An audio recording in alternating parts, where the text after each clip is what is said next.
In any realm, mastery comes from practice. When we were little children and we strive to stand up for the first time, despite our best efforts, we collapsed. But we did not give up. We tried again and again until we mastered standing. Similarly, this is the repeated practice that we will have to do on the path of spiritual transformation.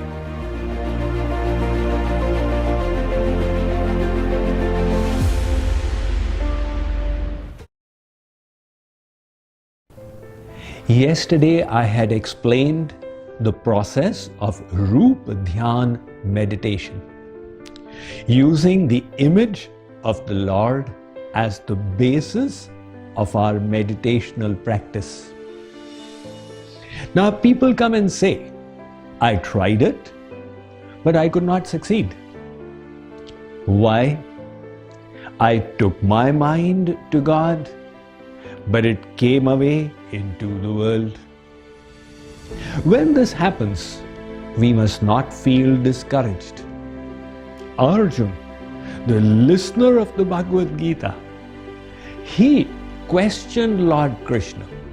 Chanchalam hi manah Krishna pramathi balavadriham tasyaham nigraham manye vayoriva sudushkaram. He said, "Oh Lord, this mind is extremely restless. In fact, it seems to be more difficult to control than the wind." Sri Krishna did not dismiss his problem. Arjuna, what are you talking about? Instead, he said, Asanshayam mahabaho mano durnigraham chalam abhyasena tu kaunteya vairagyena cha grihyate.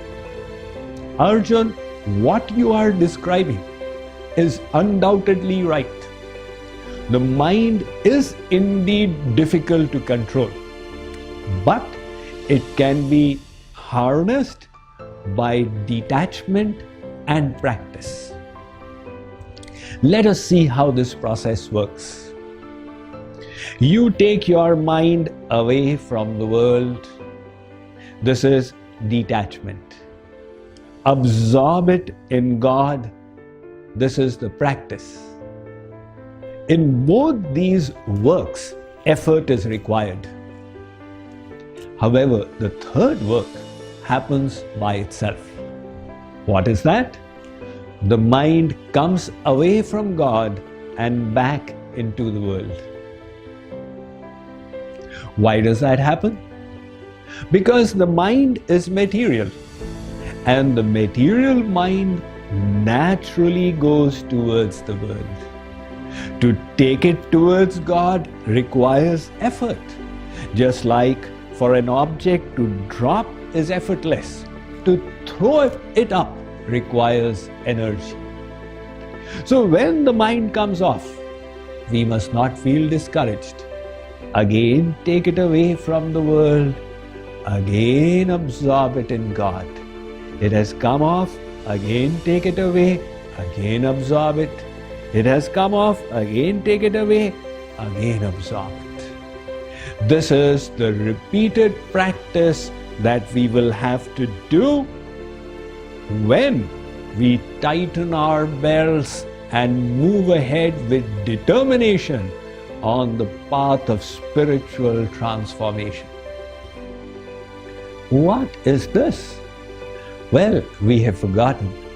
When we were little children and we strive to stand up for the first time, we struggled similarly, and despite our best efforts, we collapsed. But we did not give up.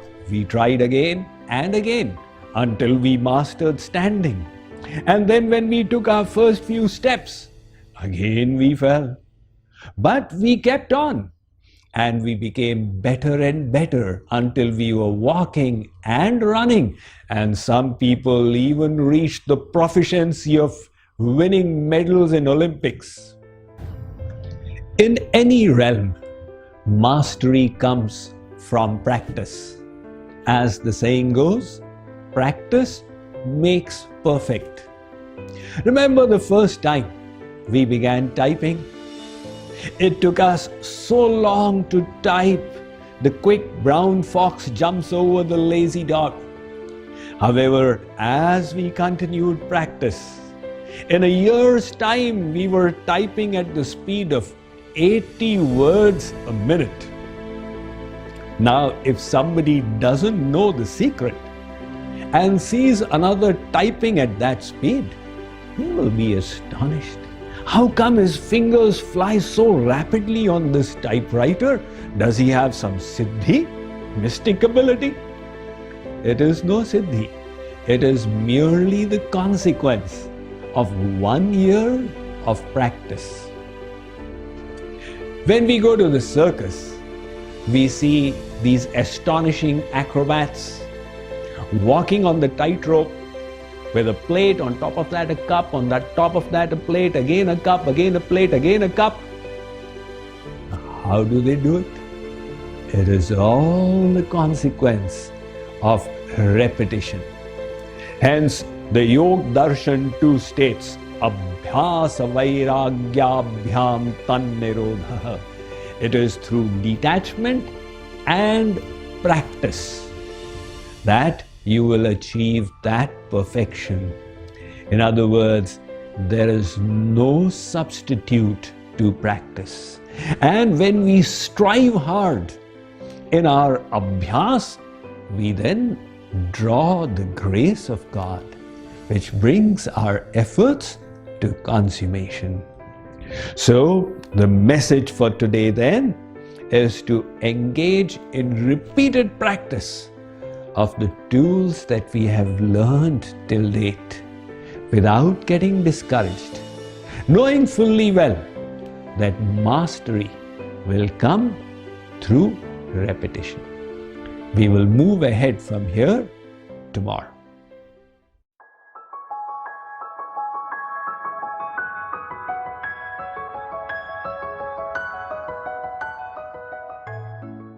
Most of us find it difficult to learn or practice spirituality on a daily basis in a systematic way. In Daily Sadhana, Swami Mukundanand will be your personal spiritual coach and will help you learn and practice spirituality every day in a structured and engaging manner. Visit mydailysadhana.org to learn more and start your spiritual practice today.